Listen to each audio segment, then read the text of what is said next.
Good evening. Live from New York, the CC Radio Network is proud to bring you tonight's show, The Rebellious Rev and the Doc, where we talk about religion like you've never heard before. There's no evangelists here, just talk about religion with a twist. So let's get started and have some fun. Welcome our hosts for tonight, The Rebellious Rev and the Doc.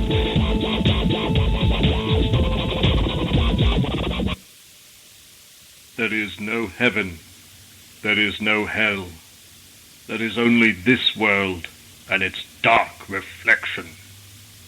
And we do not know in which of the two worlds we are. Good evening, ladies and gentlemen. And of course we know where we are. We're here and you're there.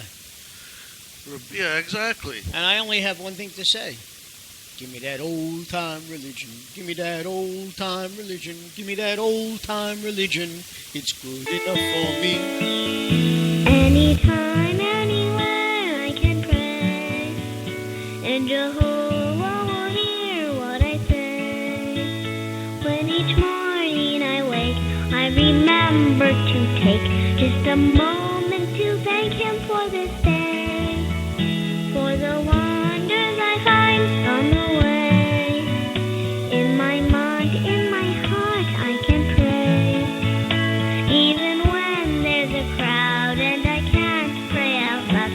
Jehovah will hear me anyway. Anytime, anywhere, I can pray. And Jehovah will hear what I say. In the night He will hear when I call. He is near. Anytime, anywhere, I can pray. Now, for those of you who don't know, that's the Rebellious Rev's grandson, who is now celebrating his 16th birthday. My, how we age. Yeah, right? And for anybody who's celebrating a birthday today,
would you rather just hear this for your birthday?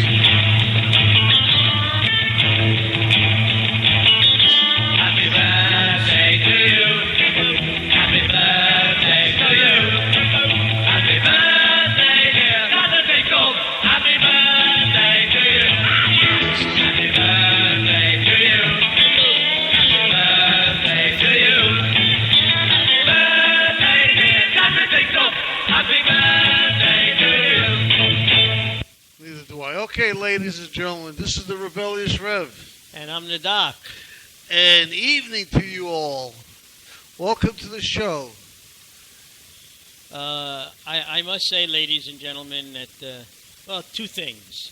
One very important announcement is that if I seem to be out of it today, it's because I am watching the Rangers in Game 7 on mute. Okay, so if I'm sometimes lost in thought, or if the Rebellious Rev asks me a question and I don't answer, you'll understand. Or if he starts yelling and screaming. I promise not to do that. But the other thing is that if you read our blog, while the Rev's wife is in rehab, it's very difficult for him to get here by 9 o'clock and do a show at 9.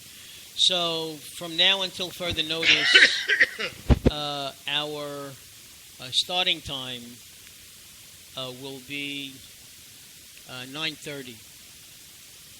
Just so you know. And if you don't know, and you just Well, go they on, know now. You know now, exactly. Exactly. Our phone number is 646-595-3275. The topic of our show, in our changing times, does religion adapt to our changing times? That sounds repetitious. Well, but, they should think of it in this light. Okay. This week there was a very big election in Ireland where the people voted nationally to support same-sex marriage. Ireland is a very Roman Catholic country. What will the church do now? Will the church sanction it? I don't think so. Will it be enough for Irish nationals to get married, let's say, in a Lutheran church or a Protestant church or a Presbyterian church as opposed to a Catholic church? Not all those churches don't allow same-sex marriage. Some of them do. Some of them do. Some of them do, but I'm just... Well, but what I'm saying is, in order for religion to be relevant in today's society, do you, our listening audience, think that religion should adapt? Okay, I mean, let's face it, during holidays, synagogues are full. I'm talking about the big holidays. Synagogues are full. Churches are full. All right, but on the ordinary Saturday service or Sunday service, how many empty seats are there? I mean, how many families still come out, to worship? Now, I do have to say one thing. And I used to say this, I used to pose this question to my dad because, growing up, we belonged to an Orthodox temple, an Orthodox shul. Not that we were Orthodox, but that's what we belonged to.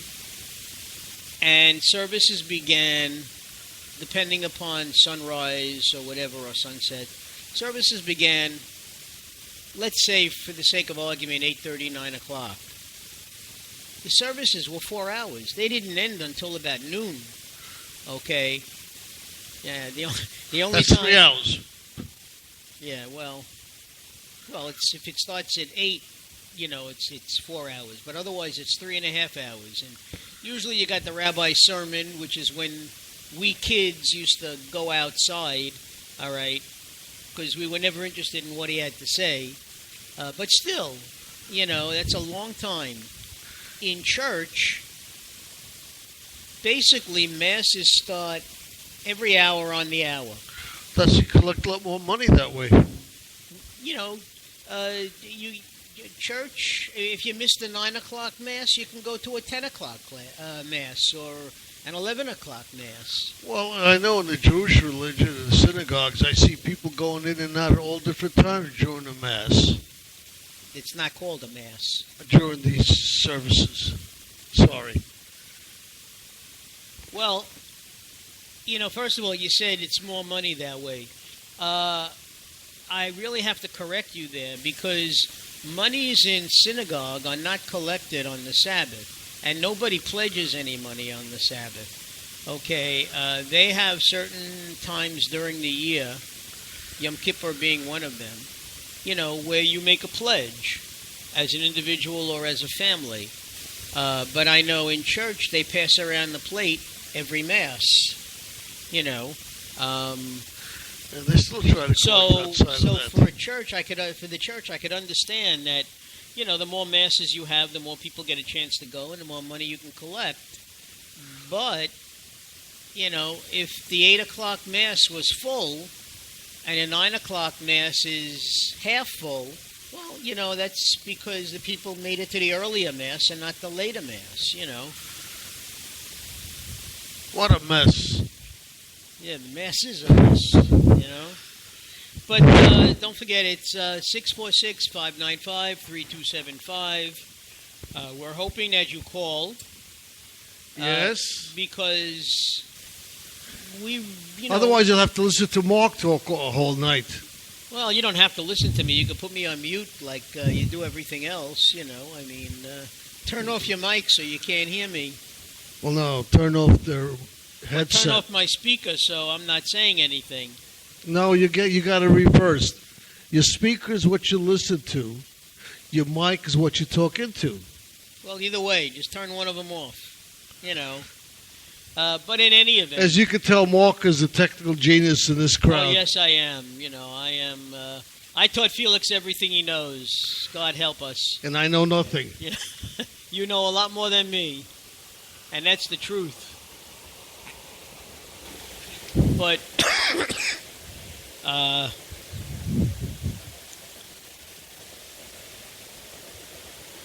That's a long train coming across, if you can hear it. I'm not sure. Most of the time, people can't hear it. Basically, from what we said before about, religious institutions keeping up with the times, let's say, or being more modern, I have to say that, as I said, growing up, I belonged to an Orthodox synagogue. And I always used to view Reform Judaism, for those of you who don't know, Judaism, you have the Orthodox, you have the Conservative, you have the Reform. Reform Judaism, I used to say, was basically one step above Catholicism. First of all, Reformed shuls, temples, do not always have Sabbath services on Saturday. If there is no bar or bat mitzvah, the coming of age for a 13-year-old for a boy and a 12-year-old for a girl, they really don't have services. Now the thing is, in most communities, there are a lot of children who go to Hebrew school, and there's almost enough bar and bat mitzvahs so that they do have services on a Saturday. But I do remember that sometimes on a Friday night or even on a Saturday, a Reformed synagogue will use a microphone, whereas you can't use that in an Orthodox synagogue because you're not allowed to turn things on and off like that. In a conservative shul, that's what they use Colin Powell for. Colin Powell was the Shabbos guy in the Bronx. Colin Powell in the Bronx used to go around to the Jewish homes, and they would hire him to turn on and off the lights and turn on and off the stoves. I remember my grandmother, my father's mother, was Orthodox in that way in her upbringing, and she used to have the burners on from Friday through Saturday night, and she would be doing her cooking. Most of the cooking was done Friday late afternoon into the Sabbath, or Shabbos as we like to say.